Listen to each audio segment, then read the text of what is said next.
Hi guys, welcome to my vlog.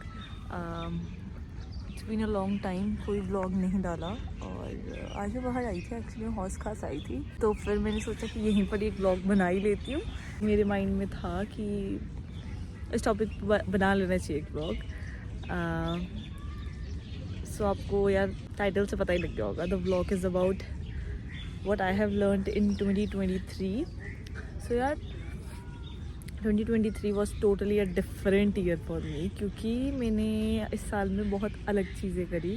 मैं घर से बाहर गई, मैं हॉस्टल में रही, फिर मैं पीजी में रही बिकॉज ऑफ माई इंटर्नशिप, और ऑलमोस्ट 6 महीने में चंडीगढ़ में थी। फिर next 6 months I was out all bye my own self. हाँ, पैसे मेरे को घर से ही आते थे क्योंकि obviously my internship was not that well paid कि मैं अपने सारे खर्चे खुद वो कर सकूँ। तो इस दौरान मैंने जो कुछ भी सीखा ना, I just want to make a video about it. तो सबसे पहली चीज़ मैंने सीखी is efforts should be reciprocated. It can break और मेक अ रिलेशन। कोई फ़र्क नहीं पड़ता कि आप कितने अच्छे फ्रेंड्स हो, या फिर आप अभी इनिशियल उस पर हो, या फिर आप कोई भी आपका रिलेशनशिप है, जब तक आप एफर्ट्स नहीं ना रेसिप्रोकेट करोगे, थिंग्स विल नॉट ब्लूम। या तो फिर वो डिज़ास्टरस हो जाएगा, क्योंकि एक बंदा एफर्ट्स करता है तो वो कितने टाइम तक करे ना, वो भी एक कुछ पर्टिकुलर टाइम तक ही एफर्ट्स कर सकता है, जब तक उसको आगे से वैसा ही उतनी ही एनर्जी वाला एक रिस्पॉन्स ना मिले। तो I think effort should be reciprocated. The other thing I have learned is, बहुत रैंडमली बहुत लोग आपको ऐसे मिलेंगे who will feel like home. क्योंकि जब मैं हॉस्टल में गई थी और जब मैं यहाँ बाहर रही, तो मुझे ऐसे बहुत से दोस्त मिले, जेन्युइन बहुत से अच्छे लोग मिले कि who made me feel like home. Some of you have seen in my past vlogs, कई लोग हैं उसमें जो कि मुझे बहुत रैंडमली मिले, बट बहुत अच्छे लोग मिले, जिनकी वजह से मेरा यहाँ टाइम निकालना ईजी हो गया, क्योंकि मेरे को एक अच्छी कंपनी मिली। The third thing is stress and anxiety is a serious issue. अगर आप उसको सीरियस नहीं लोगे तो वो आपको बहुत बुरे तरीके से डिवास्टेट कर देती है। आई नो, जब मैं यहाँ आई तो मुझे लगता था कि यार मेरे आउटस्पोकन पर्सन, मेरे तो बहुत जल्दी दोस्त बन जाते हैं, मुझे नहीं इतनी दिक्कत आएगी ये वो फलाना ढिमका। बट ऑब्वियसली जब मैं बाहर आई ना, तब भी एक बहुत ही इन्वायरमेंट वगैरह चेंज हुआ, तो मुझे थोड़ा टाइम लगा दोस्त वगैरह बनाने में। नॉट जस्ट दोस्त, बट एक अच्छा बॉन्ड बनाने में मुझे काफ़ी टाइम लगा। और मेरे को थोड़ा सा मुश्किल ये लगता था, क्योंकि मुझे यहाँ पे काफ़ी लोग ऐसे मिले जो मुझे लगता था दे प्ले विद वर्ड्स, दे से समथिंग, दे डू समथिंग, और वो हर जगह होता है ना, तो वो कहीं भी हो सकता है। तो फिर मैं काफ़ी वजह ऐसी भी रही कि मैं काफ़ी एंग्शियस सी रहने लग गई थी, इवन इन माई ऑफिस ऐसे, तो मैं एंग्शियस सी फील करती थी, बट मुझे समझ नहीं आता था कि मुझे हो क्या रहा है। बट फिर एक टाइम ऐसा आया कि मतलब वो मेरे शायद इम्यूनिटी को और मेरे जो अपना पेट वाला जो सिस्टम है ना, उसको बहुत गलत उसने वो करा, ख़राब किया कि ना, मतलब मुझे ऐसा फील ब्लोटेड सा फील होता रहता था, और मुझे ऐसा लगता था कि यार बस मैं क्या ही कर लूँ, मेरा दिल नहीं लगता था। फिर I went back home for a week. घर जाके आई वॉज ऑल ओके, मुझे कोई एंग्जाइटी फील नहीं होती थी। तब मेरे को ये चीज़ समझ आई कि वहाँ पे मुझे एंग्जाइटी होने लगी थी, जिसकी वजह से मेरे को ये सारी चीज़ें फील होती थी। मेरा फेस काफ़ी ख़राब हो गया था, जो कि अभी भी है, क्योंकि मुझे पानी ही सूट नहीं कर रहा शायद। तो मुझे ऐसे मतलब ऐसी छोटी छोटी चीज़ें हुई, जिसकी वजह से आई लर्न कि कई चीज़ें बहुत सीरियस है and you have to take care of it. Oh my God यार, यहाँ पे ईगल्स है काफ़ी ना, और वो ऐसे छोटी छोटी स्टिक्स लेके घूम रही है, बढ़िया लग रही है। बट ओके, एक मैंने सीखा कि some people should always remain acquaintance, you should not consider them as your friends. हर इंसान जो आपको मिले वो दोस्त हो, वो ज़रूरी नहीं है। कई लोग आपके साथ सिर्फ इसलिए होते हैं because they find your life happening, they find कि आप अपने लाइफ में कुछ बढ़िया कर रहे हो, maybe it could help them in one or the other way, या फिर they are just interested in your life like for no reason. तो ये वाला डिफरेंस समझना भी बहुत इंपॉर्टेंट होता है। The other thing is, you can like somebody professionally but not personally, and you can like someone personally but not professionally, and that's all right. हर इंसान ज़रूरी नहीं है जो प्रोफेशनली बहुत अच्छा हो पर्सनल लाइफ में भी बहुत अच्छा हो. We have seen some cases, और I too have felt it with 1 or 2 people कि professionally they are very good, but like personally अगर आप उनसे बात करो ना, you can feel कि नहीं यार, मतलब this is something, this bond should be, you know, remain professional, it should not be taken into other sense.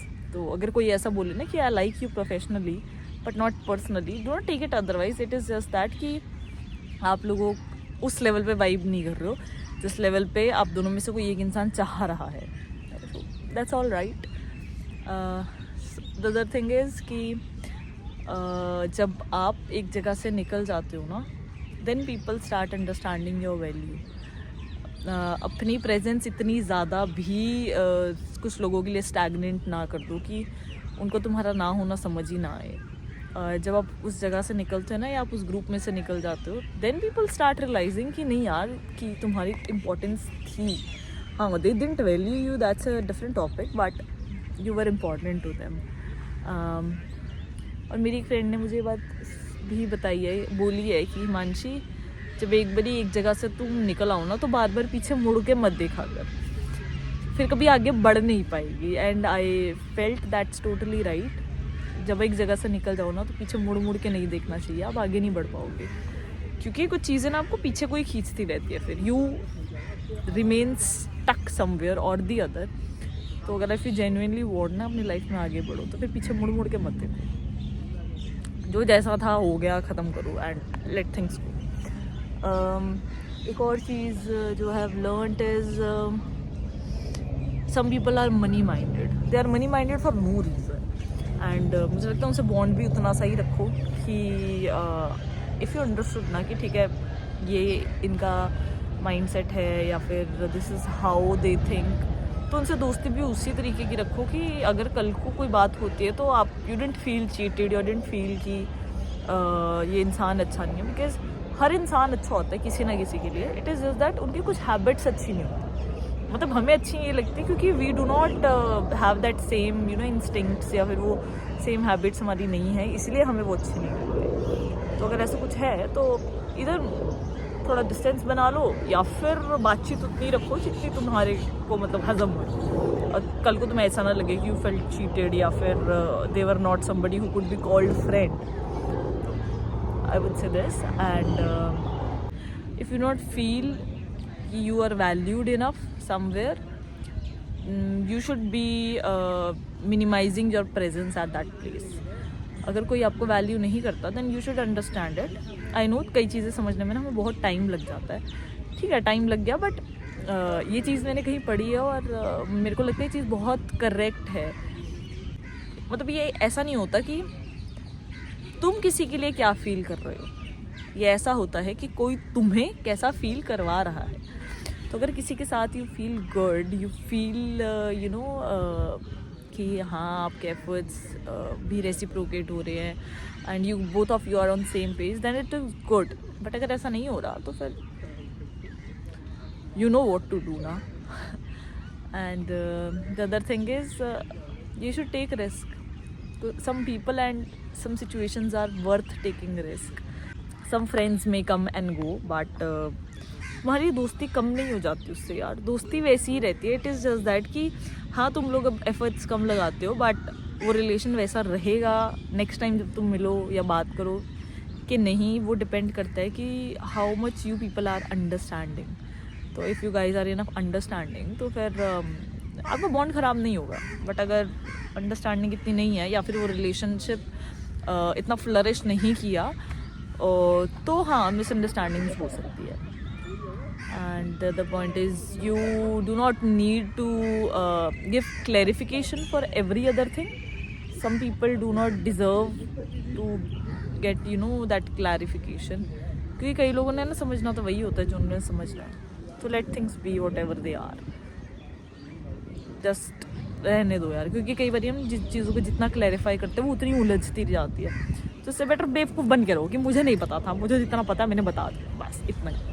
And आपको प्रोफेशनल वर्ल्ड में भी ना बहुत अच्छे लोग मिलेंगे. यू विल गेट क्या ऐसे सीनियर्स मिलेंगे आपको. आई थिंक मुझे ऐसे सीनियर मिले हैं मुझे अगर मैंने एक सीनियर से काम करना सीखा है तो मुझे दूसरे सीनियर ने पॉलिश किया है। तो देयर आर टाइम्स कि जब हम कहीं नई जगह पे जाते हैं ना, be it as an employee या एज एन इंटर्न, तो हमें लगता है कि people are not that cooperative या फिर things are not going well, हम कुछ सीख नहीं रहे एंड ऑल दैट। पर मुझे लगता है कि यार वो आपके एफर्ट्स भी होते हैं कि आप दोनों सेम पेज पे आओ। ठीक है, सीनियर की तरह बिहेव करेगा, दैट इज़ हिज और हर ड्यूटी। पर मुझे लगता है कि आफ्टर ऑफिस या फिर ऑफिस में भी आप वो इन्वायरमेंट को कैसा बनाते हो कि वो टॉक्सिक ना होए, वो मैनिपुलेशन गेम ना चले, वो ब्लेम गेम ना चले। That is all up to you and the other person. तो मुझे लगता है कभी कभी आप झुकोगे, कभी कभी आपका सीनियर आपके एफर्ट्स देख के झुक जाएगा कि ठीक है यार बच्चा है, हो जाता है, but it should be from both the sides. Be open to change. तो मैं चंडीगढ़ में थी तो मुझे लगता था उफ भाई साहब मुझे तो सब पता है, बट फिर जब मैं यहाँ दिल्ली आई तो फिर मैं भी डरी अकेले बाहर जाने से। कुछ टाइम जब बहुत न्यू थी तो मुझे लगता था यार अकेले जाऊँ या ना जाऊँ। और फिर ठीक है, टाइम से वापस भी आना है यार, मेट्रो कैसे लेनी है मुझे नहीं पता, मतलब लोकेशंस कैसे करनी है पता, ये नहीं पता, ये वो, मतलब बहुत चीज़ें होती है ऑब्वियसली, सबके साथ होती है जब किसी नई जगह जाते हैं। नए लोग होंगे, पता नहीं हेल्पफुल भी होंगे क्या नहीं, ऐसे वैसे। But when you get into a situation you learn. तो ठीक है, अगर चीज़ें आपके प्लान के हिसाब से नहीं भी चली then it's okay, that's not an issue, but you learn a lot. And please make sure अगर कुछ सीख रहे हो ना तो फिर ऐसा सीखो कि फिर दोबारा तुम्हारे को लाइफ वो चीज़ सिखाए ना, बस ऐसा सीख जाओ। और एक और बहुत इंपॉर्टेंट चीज़, there will be some people who will use you, मतलब they will create such bond कि यू विल फील कि ये तो बहुत जेन्युइन लोग हैं and you will do anything and everything just to keep that friendship और just to keep that relation. But you need to understand कि ये जेन्युइनली ऐसे ही हैं या सिर्फ तुम्हारे सामने ऐसे हैं। क्योंकि इट इज़ नॉट अबाउट कि आपसे बड़ा आपको मैनिपुलेट कर सकता है, आपसे छोटा भी आपको मैनिपुलेट कर सकता है। But you need to understand कि अगर ये रिलेशनशिप या फिर ये फ्रेंडशिप या फिर ये जो भी रिलेशन है, इस रिश्ते को क्या नाम दूँ, जो भी है, अगर ये वर्थ इट है तभी take stand, because your words have some value in one or the other way. तो यार बस अपने वर्ड्स फिर उसी इंसान के लिए देना जो तुम्हें लगता है कि वर्थ इट है, इसके लिए आप गारंटी ले सकते हो, या फिर आपके वर्ड्स वर्थ गिविंग है। अगर आपको थोड़ा सा भी कहीं डाउट है ना तो फिर एक स्टेप पीछे ही रखो। ठीक है, एक बार के लिए बुरे बन जाओगे बट एटलीस्ट हमेशा के लिए बुरे तो नहीं बनोगे। Shout out to some of the people that I have met in 2023 जिनकी वजह से वन और द अदर वे मेरी लाइफ काफ़ी ईजी हो गई। I'll start with Chitkara wale people. It's like Vidushi, Shambhu, Bhavleen, Jia, Guneet. Who else? I think ये कुछ लोग हैं जो बहुत मेजरली मेरी लाइफ में रहे हैं, मतलब वन और द अदर वे कि दे वर देयर विद मी और we had very very good bond. थे चित्कारा वाले।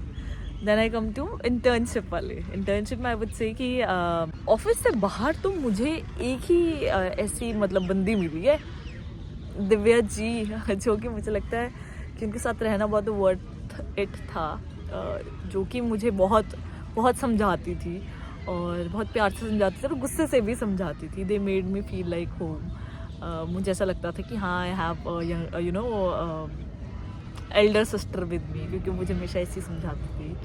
और आई थिंक जब तक वो थी मेरे साथ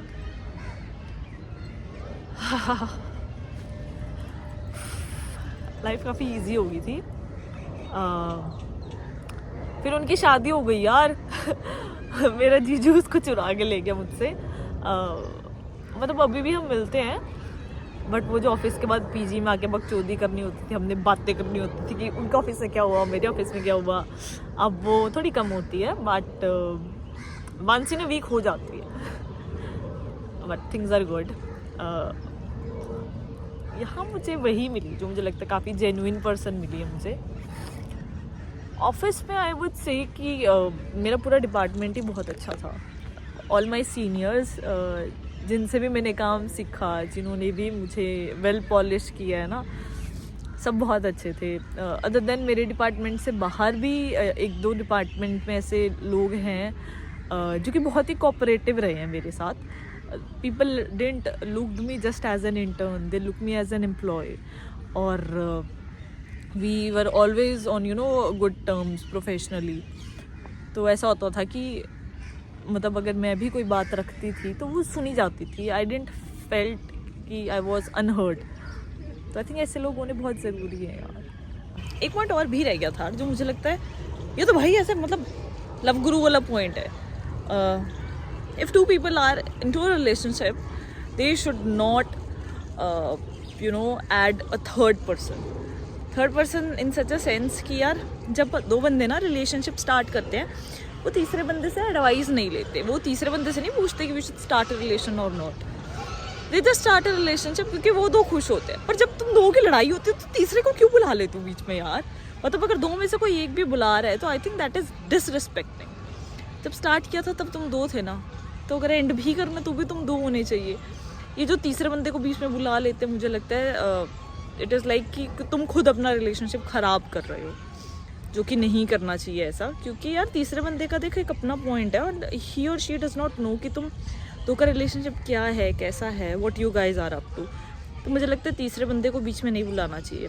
और to all the third persons जिनको लग रहा है या फिर जिनको बुला लिया जाता है ना कि हाँ यार तू मेरा दोस्त है, यार तू मेरी बहन है, तेरे को सब पता, तू बता दे. आई थिंक तुम भी अपनी बुद्धि आजमाओ थोड़ी सी, मत जाओ यार. क्योंकि वही बात है, कभी कभी ऐसा होता है कि पहले लड़ाई हो जाती है, बाद में वो इकट्ठे हो जाएंगे, फिर वो गाली तुमको देंगे, फिर एक बात तुम्हारे सर पे आ जाएगी फिर कि यार इसने ये पॉइंट रखा था, और उसके बाद बातें ज़्यादा बिगड़ गई. तो तुमको नहीं पता वो दोनों शायद दोबारा फिर से इकट्ठे हो जाए, पर वो तुम्हारा नाम आ जाएगा बीच में और फालतू में चीज़ें तुम पे बिल फटेंगे और तुम्हारी इमेज ख़राब की जाएगी. तो इट इज़ बेटर कि तुम दूर रहो. अगर दो बंदों का रिलेशनशिप है पहले ही अपना पैर पीछे कर दो बोल के कि यार तुम्हारा रिलेशनशिप है, I do not have to say anything और I do not have any word for it. तो फिर वो जाने और उनका रिलेशनशिप जाने यार. तो थोड़ा समझदार बनो यार, किसी के फड्डे में अपना सर मत दो यार, सीधी साफ सी बात यार. हाँ, I think this is the end of the week. इसके अलावा तो मुझे और कुछ नहीं बोलना. If you like the blog don't forget to like, share and subscribe. I'll try to be more active and hope you guys have a perfect and best year 2024. Welcome.